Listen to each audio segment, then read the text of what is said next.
Eluaeg tööd rügada, aga mille nimel? Kui mina vaatan summat, mis minu kontole laekuda võiks, kui mina pensionäriks saan, siis see teeb suisa nukraks. Ja Eestis on juba praegu väga palju pensionäre, kes on eluaeg tööd rüganud, aga lõppkokkuvõttes peavad ikkagi igat senti lugema. Kui palju siis üleüldse jääb niimoodi kuus järgi või kas? Ei jää järgi. Ennem on nii, et viimane nädal vaatad, et tuleb mingi 50 € puudu, et pead arvestama, et sul kodus midagi oleks.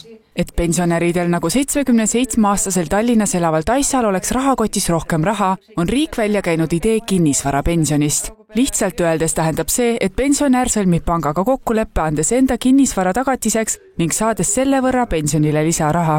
See tähendab muidugi seda, et esiteks väga paljudele pensionäridele see lahendus ei sobi ja see peaks olema tõenäoliselt üksikud pensionärid, kellel ei ole pärijaid või kellele nad ei taha midagi pärandada.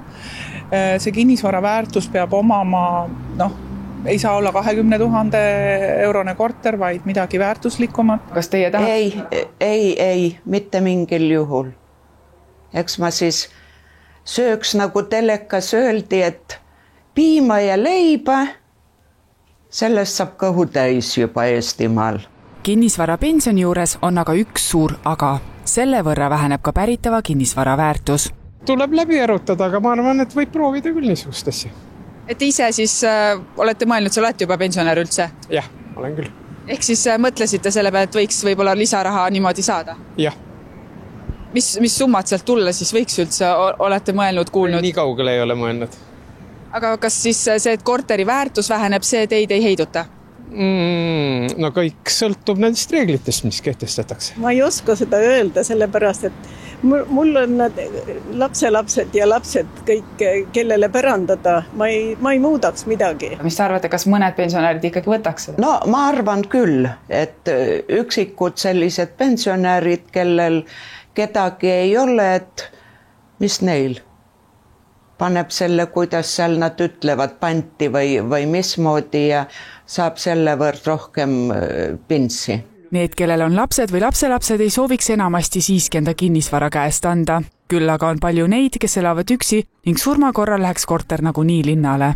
Sel juhul saaks inimene vähemalt korterist nii palju kasu, et pensionieas oleks veidi parem elu. Tallinna linn on näiteks keskmiselt 1 korra kuus lahkunu vara pärijaks. Nende inimeste puhul tõesti, kui sul ei ole tegelikult pärijat, sul võib-olla väga väike sissetulek, elad üksinda, võiks selline kinnisvarapension olla abiks, et sa täiendavalt annad siis kindlate garantiidega, et saad seal korteris edasi elada või majas, aga et sa saad selle arvelt siis mingisugust täiendavat pensioni lisa kuni oma elupäevade lõpuni mõistliku kokkuleppe alusel, et see võib olla, ma arvan, täiesti toimetulekut toetav meede, et kõik riskid peavad olema seejuures maandatud, et keegi ei rikastuks lihtsalt eakate arvelt. Pension peaks olema nii, et ühest ajast kuni surmani, et ei saaks olla nii, et inimene näiteks sõlmib lepingu 70-aastaselt, elab 10 aastat ja siis kaotabki, aga ta võib-olla elab 100-aastaseks, et seal on ka omad riskid, et kõik need asjad tuleb läbi hinnata. Pensionidega seonduvalt on ühelt poolt kavas aidata neid, kes juba pensionil on. Teisalt aga soovib riik aidata nooremaid kodu soetamisel. Nii on kavas välja töötada võimalus kasutada tagatisena enda teist pensionisammast, millest muidu ei oleks võimalik lahkuda. Ja seda ma olen kaalunud, aga ma ei ole veel päris kindel selle mõtte osas, aga see on läbi käinud, aga ma ei ole veel nii julge, et seda teha. Mis hirmud siis seal on? No ikka mõtlen pensioniea peale, et ei taha nii riskantselt võib-olla veel liikuda. Noored mõtlevad pensionieale, pensionärid elavad juba selles reaalsuses, kus tuleb hakkama saada sellega, mis olemas on.